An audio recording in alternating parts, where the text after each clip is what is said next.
The world of movies. There are so many fantastic worlds and masterpieces we can explore. From the most famous films ever made, to animated films, to action movies, to comedies, horrors, romances, or dramas. The world of movies is always such a wonderful place that everyone loves to explore. But there are some films that aren't really appreciated.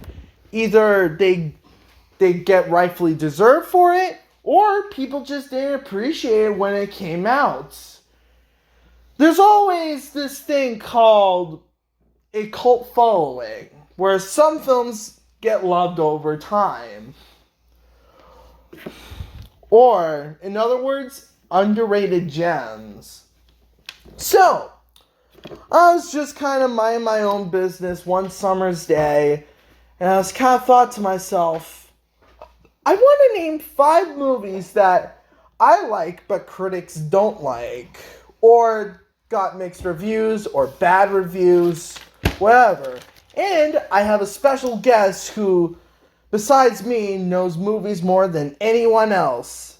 Say hello to my dad. Oh, hey. Quick question. Who do you think knows more about movies, you or me? Probably you. I don't know. It's hard to say. It's not a competition. I'm just curious. I think you might know more about movies than me. You never know. Me and my dad will have our own lists. 5 movies that we like but critics didn't like, or they get appreciated more over time. So here are the rules. We're gonna go through IMDb or Rotten Tomatoes to look for films that got low ratings. So, like, if a film got, like, a lower than a 59% score on Rotten Tomatoes, it's gonna count on the list. So, no 70 or 80% score rated films, because those are pretty much positive reviews, but we're trying to go for more out there choices. I think we can all agree from the start, though, that critic scores don't really mean much to the average moviegoer. I think, there have been movies that have come out that critics hated, that movies did financially very well and did very well. So critics aren't always the best metric for how good a movie is or isn't. Yeah. But like you said, it's like certain movies get roasted when they come out in the theaters, and over time definitely build a large following. So, we made the decision. So, that's how we're going to distinguish it. Pretty much. Yes.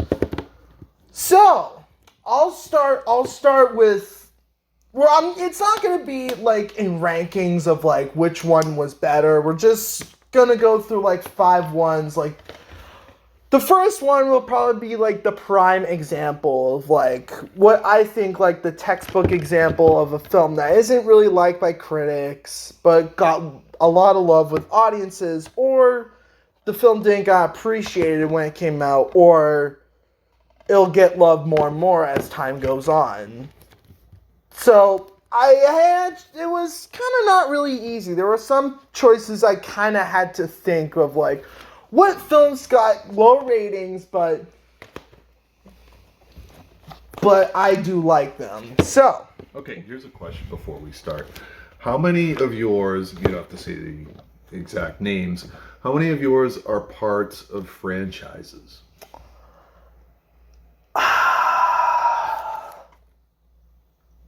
3 franchises. Right. 3. And I think that's part of the problem is, when it comes to franchises, is that people have certain expectations for movies, and when the movies don't quite meet those expectations, people consider them a failure. So I think there's a lot more pressure on franchises to have great movies across the board instead of having like one not so great movie. I'm looking at one of yours right now. I'm not going to say it.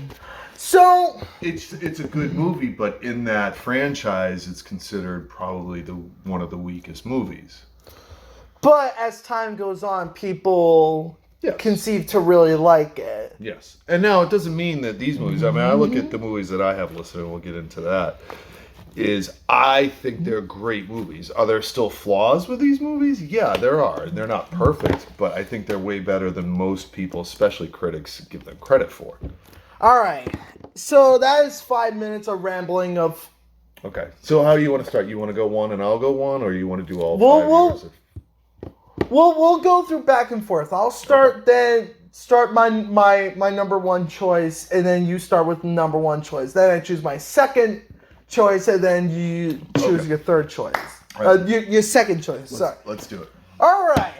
So, if you're a fan of my channel, there is a certain recent animated movie franchise I just love to death, and I think some of you guys know what it's gonna be. So for my number one choice that I immediately think of, like when I think of like low ratings from critics but high praises from audiences, is the Mario duology. Could I have just chosen Galaxy More or the first one in their own separate spots, but they kind of basically have like their own, they kind of have very similar scores. Which is the highest rated out of the two? The first one, surprisingly. Okay. And do you remember what it was? It was like a 59% score. Like, it could have not, like, if it had like a slightly better score, like, it could have been a little fair, but... But it goes to prove my point, though. It's like that movie made over $1 billion. It was a huge success. Obviously spawning a sequel, and there's a third movie coming out. We'll get to that later. Okay. So...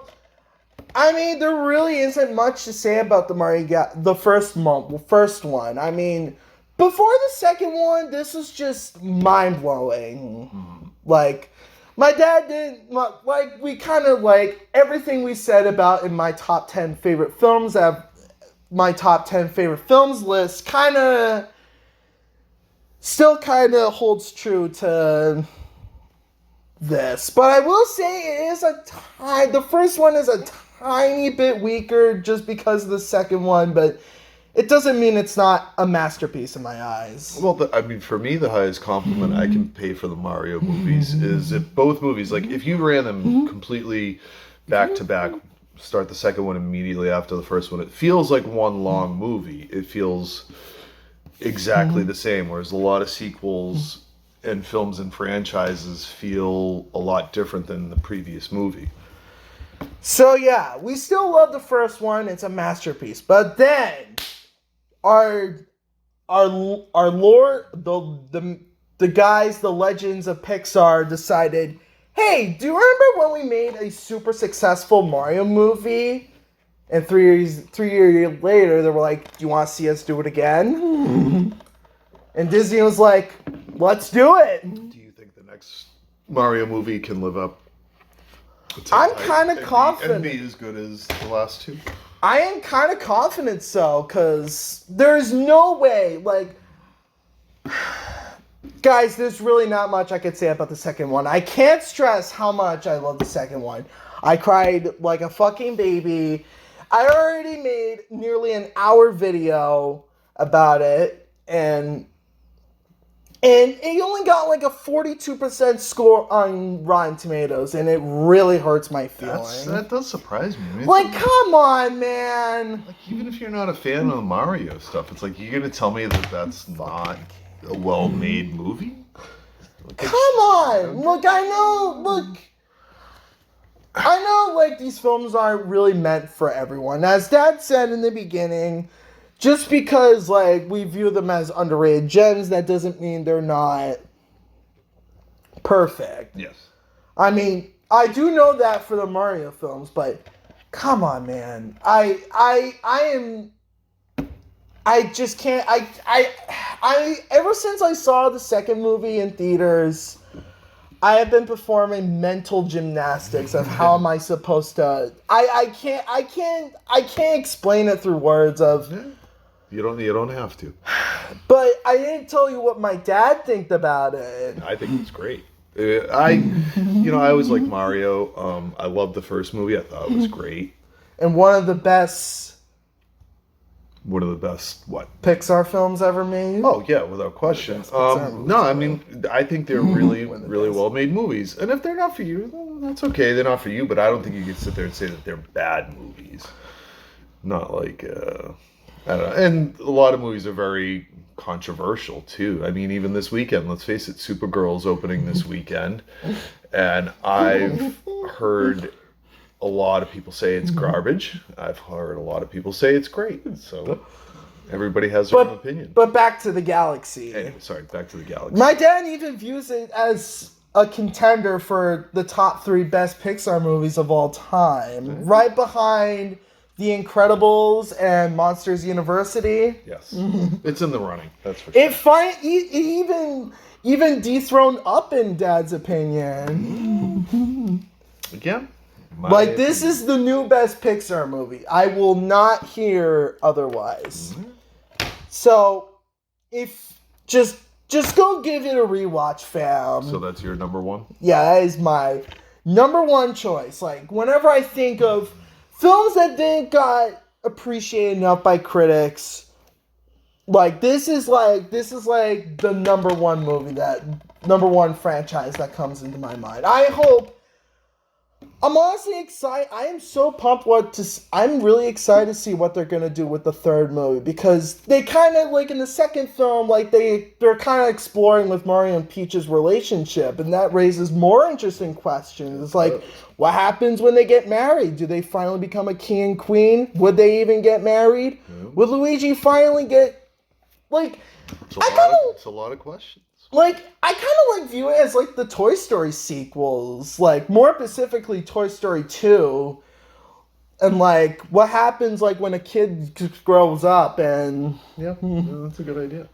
Honestly, speaking of Toy Story 2, I talked about this, Dad, before, but the climax in the second film really reminded me a lot of Toy Story 2 after rewatching it for the first time in a while. Right, Dad? I agree.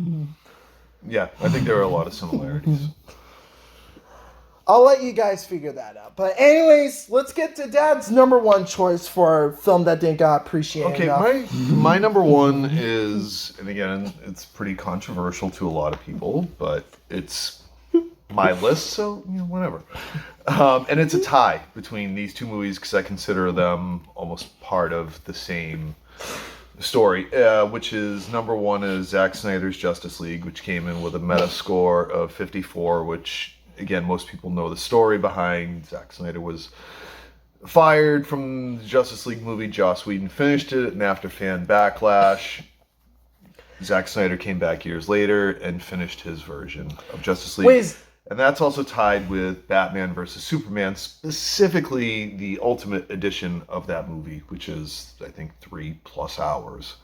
Is that the 4x3 version? Yeah, and that had a meta score of 44. So both of those movies were not received well by critics.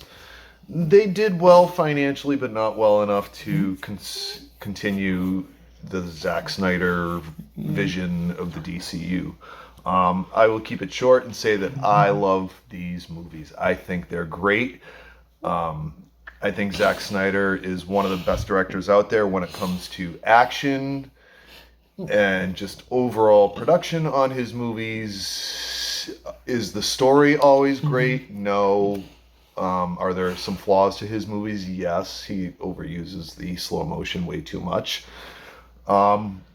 But I think visually speaking and editing and all that, I think Zack Snyder is one of the best directors out there. He'd be better off paired up with somebody who's a very good writer. What, like Peter Jackson? Yeah, Peter Jackson would be a good idea. And I just don't think...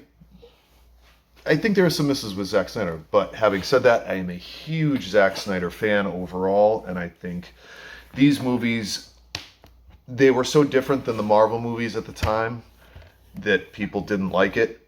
The number one reason I like these movies is because it takes these legendary comic book characters and puts them in the world that we live now. There's a lot of skepticism of Superman because he's an alien. He destroyed a city trying to save it. He's very controversial. Obviously, Batman was probably even more controversial because he was so violent, and you know, it's in a lot of ways the opposite of the Marvel movies. But again, I like it because it seems more realistic than the Marvel movies, and I don't want to go on and on and on, but those two are two of my favorite movies of all time, and they did not do well. I know they have a pretty good fan base out there, but overall they're not as well perceived as. But this isn't the first.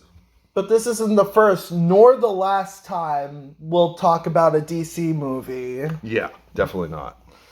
All right. So my second choice for probably probably of an underrated movie that I always gush a lot is B Movie, which I know I already talked about this movie once again in my top 10 favorite films ever made, but it got like a 50% score on Rotten Tomatoes. It did well financially, but would you say it's gotten more of a cult status? yes, because of the memes and people watch it because it's the fucking B movie. You like the gif on Instagram where it's the whole B movie? Yes. Condensed down to like what, 5 seconds? Wait, there's a meme where it's like it was like a Marvel scene. It was like oh, okay, yeah, I think I've seen that. I know what you're talking about. But I think B movie has definitely become cult status. Who was that kid that set the record by watching it a number of times on Netflix? I don't know. It wasn't like 3 times a day he was watching it. Jesus Christ. Yeah, because I'm pretty sure it was over 1,000 times he'd watched it in 1 year. I mean, B movie's that good. Not as good as the Mario duology, but it's an underrated masterpiece. Do you think it helps if you're a Seinfeld fan? Like that's the big draw is a lot of people like Jerry Seinfeld and his type of humor, which that movie is. I think, yeah, I feel like in some ways it can help. And also, it's just kind of becoming a meme, and people love memes. Why do you think it's also possible that it got such low scores from critics because there was so many great animated movies coming out around that time?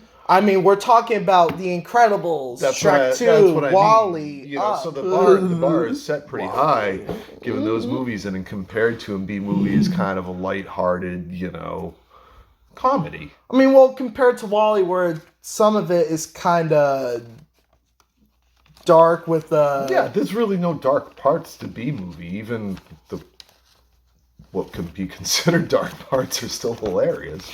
I feel like it's kind of the concept of like a bee liking a human in a romantic context. Sort of. Like I feel like Still don't understand how the physics of that work, but yeah. But like Dad said, it was kind of based on Jerry Seinfeld's life about how his wife was more focused on the bees than him. No, I think it's a great movie. And I think that it's definitely over time has gotten a much better reputation for than when it came out. I think if anything, it was kind of overlooked when it came out. And yeah, we still consider it not only one of the best DreamWorks movies ever, and probably one of the more underrated ones, but also one of the best animated movies ever. Yeah, I agree. So, alright, so your second choice for film that got underappreciated. I come back to this one a lot. Again, the list is no particular order, but this is the first movie that came to mind when Cal mentioned the idea of doing underrated movies, and especially movies that got killed by the critics when they came out. And my number two is The Last Action Hero with Arnold Schwarzenegger, which, if you were alive at that time and remember, like, it was very heavily promoted. Burger King did a huge promotion with it. It was everywhere. Then the movie came out and the critics absolutely hated it. Everybody I know that saw it when we were kids loved it. I like it because it's a spoof of almost every movie he had done before that. Like Predator and Terminator. Commando, Terminator, Red Heat. You know, he was a serious action star. And the comedic element to Last Action Hero, I think, is great. But at the same time, there's still high stakes in it. So, you know, for anybody that's seen it, obviously, the kid, Danny, he ends up in a Schwarzenegger movie, even though the character's name is Jack Slater. And Arnold Schwarzenegger plays himself in that movie, too. There's a lot of meta commentary in that movie. But anyways, he ends up in the movie, but then they find a way to get out of the movie. The villain finds a way to get out of the movie and into the real world. And it's completely different. And I think it's great. And I think there's amazing performances from everybody. The action scenes are great. And it's one of the funniest movies I've ever seen. And, a side note, also has one of the greatest soundtracks to a movie ever made, too. Which, again, that was a big deal when it came out. I'll have to give it a check. It had a meta score of only 44. But I think if you talk to most people that have seen it, it's one of those movies you get it or you don't. You buy into the meta hype of that movie and how it's a parody. And I think it's just great all around. So that's my number 2. I'll have to give The Last Action Hero. I think you'd really like it. I really think you would. All right. So for my number 3 spot, once again, I know you guys might be a little bit tired of this, but it's another one of my favorite films ever. It's Superman, Batman, Public Enemies. And you go, wait a minute, hold on. There is no score on the fucking tomato score or the critics thing, but I looked into it and there was like 4 reviews. There was 1 positive review, but 3 of them were kind of negative reviews. What was the criticism of it? Do you remember? I couldn't remember. Just that they weren't that good. Yeah, they just weren't that good. I'm like, okay. Are you shitting me? Come on, that was probably one of the few DC films I really loved. Yeah, because you're not an overall huge DC fan. I know you like some of their animated movies, but I happen to agree with you. Now, not focusing on the negative, what are the best parts of that movie? What do you like so much about it? I just really like the line deliveries from the actors, from Tim Daly to Jesus himself, Clancy Brown, as the one. And even, who was the guy who played Batman? Kevin Conroy. The Batman. Me, Dad, and my brothers always love to quote this movie. We can quote it. It's got a lot of quotable lines. Personally, I mean, I am a huge DC animated fan. Well, DC fan altogether, but DC animated in particular. And I always put Public Enemies in my top 3 or top 5. I think it's just really well made. I think one of the complaints I've heard about it over the years is the animation style people don't like. I think it's great, but it also does stick pretty close to the source material with that, President Luthor puts a $1 billion bounty on Superman's head, and him and Batman have to find their way out of it. And I couldn't agree more. From the opening credits to the end, it's just in my opinion, perfect animated movie. So to hear it doesn't have great reviews is a little surprising. And it really doesn't help that it came out in the same time that Pixar's Up came out. Not only won for an Oscar for Best Animated Feature, but also got nominated for Best Picture. So, it was kind of a really tough competition. Yeah, it was a lot of tough competition. And there was also, I have another animated movie that came out in the same year that I'll get to soon. Yeah. But there was also Coraline that came out, and The Princess and the Frog came out that same year, and it was just, it just kind of got, an Astro Boy. Yeah. There was just a lot of competition. Was that the golden era for Yes, I still stand by that. I don't think you're wrong. So yeah, if there's like one DC film I'll recommend to anyone, it's Public Enemies. Okay, I couldn't agree more. I couldn't agree more. I think it's a great animated movie, and it's a one-off too. It's like you don't have to have seen anything else DC animated to enjoy that movie. There's a lot of references to other things, like when he says when they're surrounded by the villains, and he's like, "Your funeral, I already had one." Obviously, referencing the death of Superman.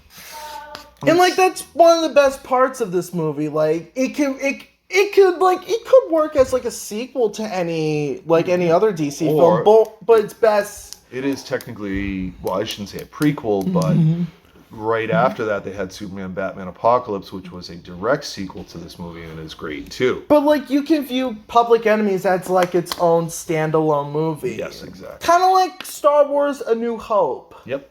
Like you don't need to see any other Star Wars films. You don't need to see. You could watch, like, say, Revenge of the Sith or Empire Strikes Back, but you could just watch the original on its own. That's true. And this won't be the last time I'll mention Star Wars. I actually have... All right, save it. We'll get to that later. Okay. So, yeah. Public Enemies is great. And even though it's no longer in my top 10, I would still consider this as one of the best animated movies ever made. Yeah. And your number 3 spot. My number 3 spot, I'm going to change it up a little and go with a comedy, specifically a teen comedy. And there's been a lot over the years that have been done really well. And then there's been some really not good ones over the years. But this one falls into a personal favorite, and I think what would be considered a cult classic nowadays. And that's Can't Hardly Wait, which came out in late 90s. And it's the big party after high school graduation, and it's got some of the best characters. Wait, is that what the film's called? Big Graduation Party? No, it's called Can't Hardly Wait. Can't Hardly Wait. Your Uncle Mike is a huge fan of this movie, so he would know it well. And it only got a 53% score when it came out. Now, I'm not saying it's the best comedy ever made, but I feel like it's very, very underrated, and it has grown into a definite cult following ever since it came up. And I would also like to mention, too, like, I think it's similar to Road Trip, which came out mid-2000s, I believe. And same thing has definitely developed... Can Hardly Wait more into a cult favorite. But I was surprised when I looked it up that it only got a 53% score. But anyways, I think that movie's great. Awesome soundtrack, hilarious characters, and a lot of big name actors before they hit it big. And so that's my number 3. Is it got more of a cult status? Yeah, I think so. It's definitely grown in cult status over the years. All right. My number 4 spot. Remember how I said, like, I would mention Star Wars? Uh-huh. Here's a Star Wars one, guys. I actually have something that isn't animated. It's The Phantom Menace. I kind of always viewed Phantom Menace as, like, it's not, like, the worst Star Wars film ever made, but it isn't really the best. It's kind of somewhere in the middle, but... I think Phantom Menace is pretty good. It's kind of the perfect middle ground between Revenge of the Sith and Attack of the Clones. I think, you know me, I'm a huge Star Wars fan anyways. I think the problem with the Phantom Menace is there was so much hype going into that movie. Yeah, you can't even see an Instagram reel of like the premiere when everyone's going the promotion nuts. of that movie when it came out, the anticipation, the hype.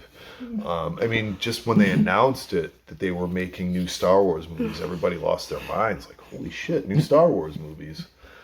So there's an incredible amount of pressure on that movie when it came out, and then if it wasn't perfect, you know, you're like, oh, you shouldn't have made more Star Wars. But I think it's a really good starting point for the prequels. And the entire franchise. Yeah, I think the characters are really well done, and I also think it brings up, and we can do a separate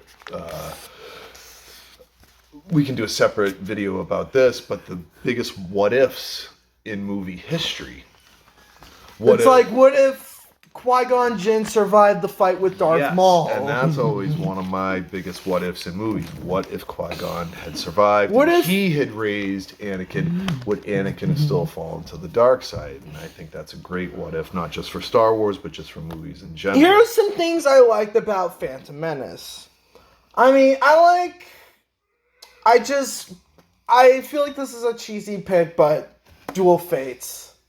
If you haven't listened, you got to. Also, the fight where everyone lost their shit when Darth Maul came in and he had not only one lightsaber, but another lightsaber on the other side. Yeah, not to mention too, I mean, I think the pod racing scene is incredibly well done. Pod racing scene was, that's another thing I really liked. I really liked the pod racing scene. It was kind of... And again, it's like, is it a perfect movie? No. Is there some issues with it and things that maybe...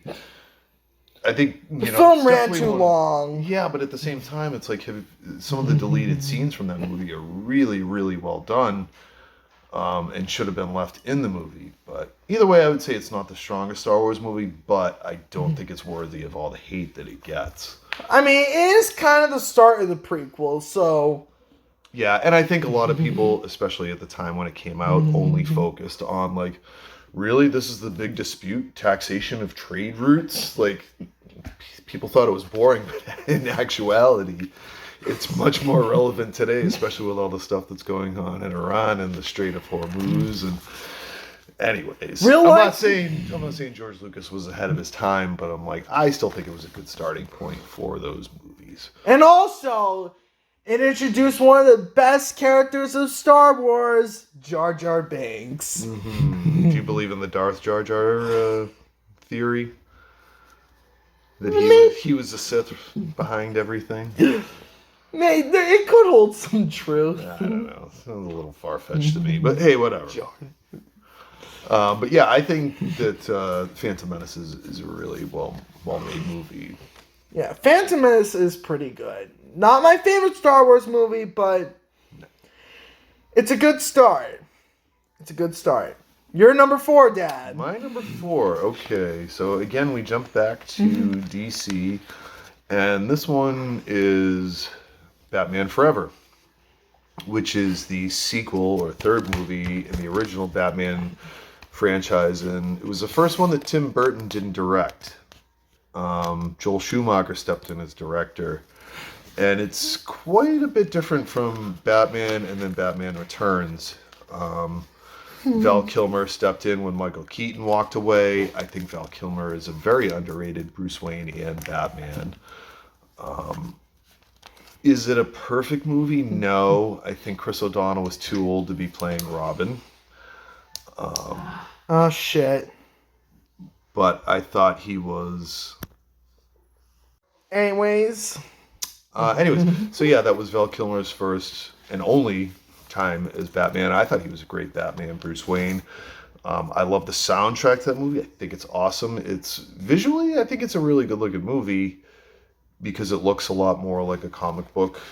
I mean, isn't that the style that superhero films should have? I think Jim Carrey was great as a Riddler. I thought Tommy Lee Jones was good as Two-Face. Not great, but he was good. Jim Carrey was in that movie? Yeah, Jim Carrey plays a Riddler in that. And he was really good. And again, is it a perfect movie? No, but I think it's a lot better than most critics would give it credit for, especially after Batman and Batman Returns. So that's my number 4. I think, and again, the Metascore was 54, which I think it's a much better movie than that. And I think it's definitely one of those movies that the appreciation for it has grown over the years. So yeah, that's my number 4.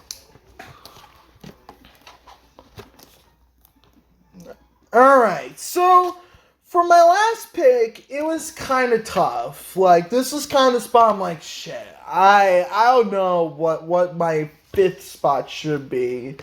Like, I tried to think of, like, other films I thought were that were underrated, but it turns out they had not like super high scores, but like above 60. Okay.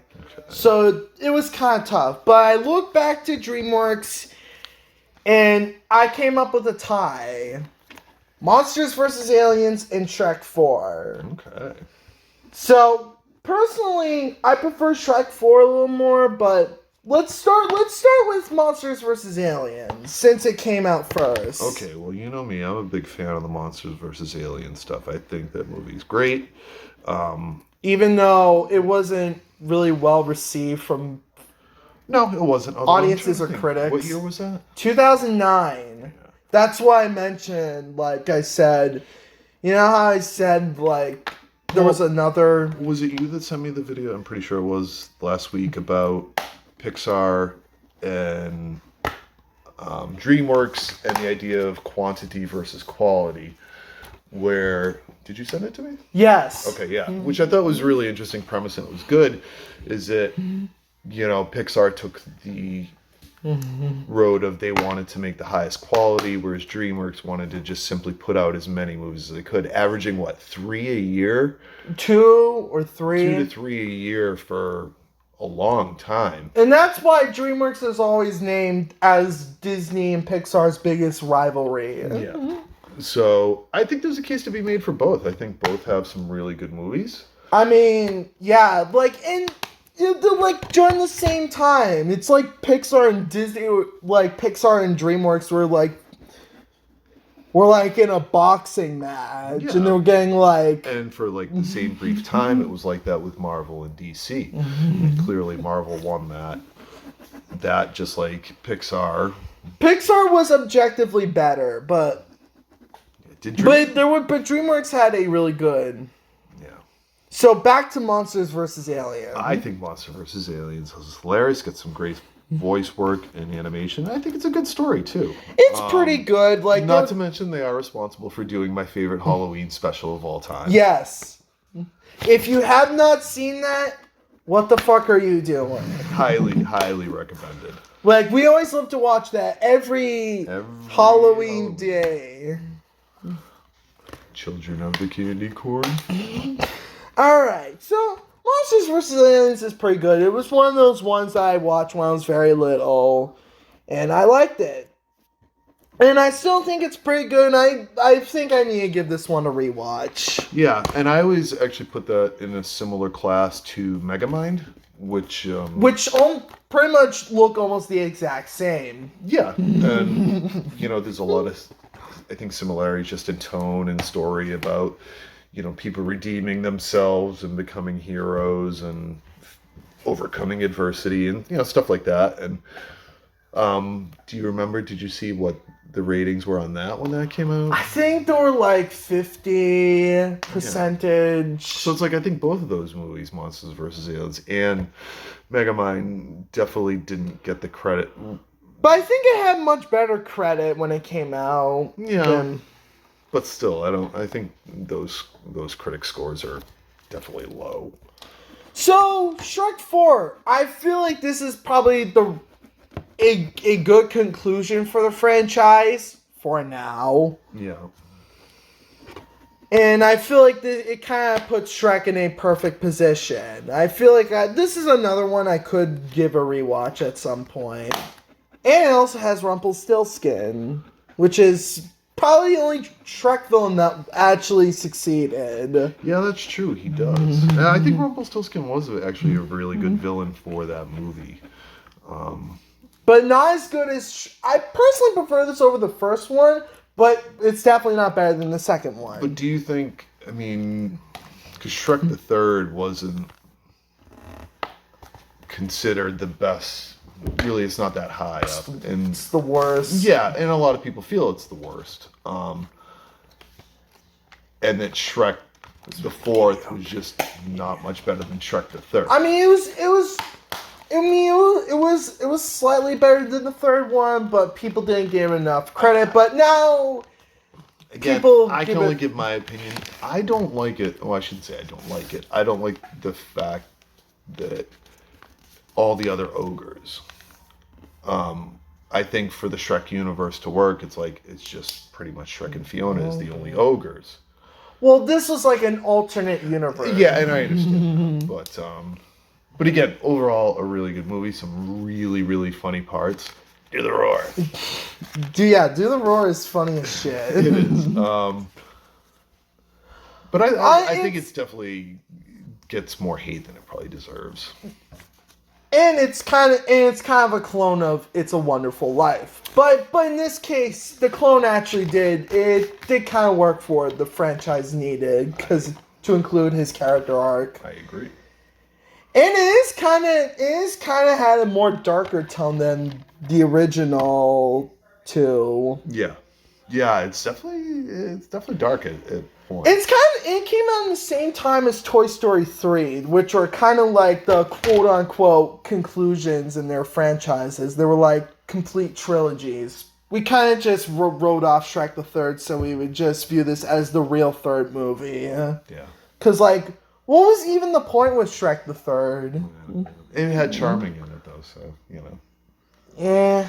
I'm just saying, he's one of my favorite Shrek characters. Yeah, I know, Dad. He's great. I know, but Shrek 4 is pretty good. It's a good conclusion. Guys, I'm going to be real with you, Chief. I don't know how I feel about Shrek 4 and Shrek 5, or should I say Shrek 4? Yeah. I don't know if we really need a third movie. Yeah. It's probably gonna do some teenage conflict, but I'll try my best to be a little optimistic. Well, it makes you wonder, it's like, is a movie even actually going to be about Shrek as the main character? Or is it just going to be like, oh, here are his kids? And I mean, just look at Toy Story. They kind of shift to focus on Jesse in the fifth one, so... Yeah, Shrek 5 is pretty good. So, finally, what's your number 5? My number 5, like I said, I'm a big fan of Zack Snyder's. I realize his flaws when it comes to making movies, but I'd still highly recommend, especially this movie, which is Watchmen. Again, the director's cut goes a lot more in depth and includes, even the one that includes the version of Tales from the Black Freighter, which was the animated story, the comic book story that appeared in the original Watchmen graphic novel, which is fantastic on its own. But Watchmen from Zack Snyder had a 56 Metascore. It was very divisive. The best compliments for it were that it looked exactly like the graphic novel, but the problem was it didn't stay too close to the story. What's this film called? Oh, Watchmen. Yes. And it's a deconstruction of superheroes and showing how imperfect they are. Again, there's a lot of good stuff. The few changes that were made from the comic book to the movie, I genuinely liked. I think it's just a really well-made movie, and I think the appreciation for it has grown over the years. And it's got a much more favorable opinion now. Again, is it a perfect movie? No, but I like it a lot, and I think it just gets probably more hate than it actually deserves. So that's my number 5. All right, before we end it off, do you want to give an honorable mention to, this honorable mention will be a little different. It'll be like a film that had like a decent score, like between 60 and 80% on Rotten Tomatoes, that didn't got really enough love. Do you have one? I will want to give an honorable mention to Horton Hears a Who. Even though it got like a 80% score, I just don't see it as liked as much as that I do. You think it's better than that? Yeah. Okay, that's fair. What would your choice for honorable mention? My honorable mention goes to what I think is the funniest movie ever made. I know some others feel that way, including like your uncle. And it's Slapshot, which starred Paul Newman, and it's a hockey movie that came out in the, if memory serves, late 70s.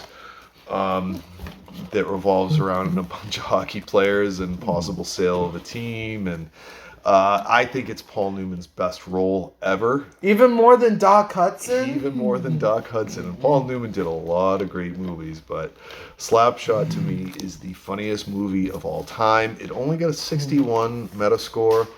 But I think it's definitely got a cult following over the years. I mean, there are some iconic characters in it. Like most everybody, if you know movie history, know the Hanson brothers. The three brothers that look alike and wear the glasses and beat the shit out of everybody on the hockey. I've not seen that movie. It's great. It's funny. So that's my honorable mention. I'll have to give Slap. Yeah, ask your brothers. They watched it over your grandmother's house when they were like 8. I'll have to It's give also it. one of the it's got the most foul language in a movie I've ever heard too. Oh jeez. Yeah, and then the story goes that Paul Newman, like for 5 years, couldn't stop swearing after he made that movie. But he also said that that was his favorite movie of all time to make. So that's my. When did that film came out? Like I said, I want to say Oh wait, 70s. late 70s. I'd have to look it up, but I think it might have been like 78 or 79, somewhere around there. Which was between A New Hope and Empire. Yeah, around that time. Like I said, I'd have to look it up exactly, but. And that's our Hidden Gems video. It was really fun to make, and it was kind of fun to look back on these films. Yeah, do you want to follow up someday with yours? We discussed the other day about doing one about movies we think might be overrated. That are just that critics like, but we don't like, or we think they're not as good as. Well, I am thinking of doing that video I promise I will do a video on that someday. I like that idea. Plus, I think people listening should put in the comments what they think their top 5 underrated movies are, and if you want, you can put your top 5 most overrated movies. I already know my number 1, and I'm going to spoil it now. Top 5 overrated movies would be the very first Austin Powers movie. Now, again, the Austin Powers movies were very successful, and I'm not knocking anybody that likes them. This but is like a that's preview? the only movie I have ever walked out of. I went with your Uncle Marcus, I went with Eric, and we walked out maybe 20 minutes into that movie, and still to this day, it's the only movie I've ever walked out of in my life, and it just was the dumbest, and I like dumb movies. But Austin Powers, I'm sorry. It got to a point where it was retarded. That and any of the sequels, I will not watch an Austin Powers movie. And Unless we make fun of them. And again, I'm not criticizing anybody that likes them. They're just not for me. And I will die on that hill. Alright. So, that's what we're going to do next pretty soon. We'll have to wait for another week. I like it. So, see you guys. Like